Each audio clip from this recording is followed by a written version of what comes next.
আমি দিয়ে দিয়েছি, গভীর রাত দিয়ে দিয়েছি, গভীর রাত দিয়ে দিয়েছি। দিনের বেলায় নামাজটা পড়ে গভীর রাতে এসে আমি রবের সাথে প্রেমের কথা একটু বল না, একটু প্রেমের কথা বল না। আমি গভীর রাতে তো আমি আল্লাহ ডাকতে থাকি, কার কি সমস্যা আছে বান্দা, আমি রবকে একবার বল, আমি রবকে একবার বল, আমি রবকে একবার ডেকে তো দেখ। বান্দারে, কে আছস অসুস্থ, আমি রবকে জানা, কে আছস অভাবী, আমি রবকে জানা, কার কি সমস্যা, আমি রব তোদের কথা শুনবো। রব ডাকতে থাকে, রব ডাকতে থাকে।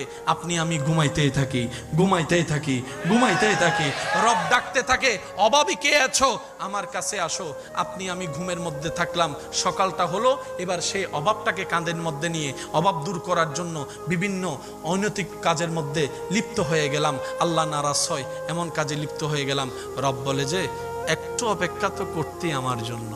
এই অপেক্ষাটার নামই হচ্ছে সবর, এই অপেক্ষার নামই হচ্ছে ধৈর্য।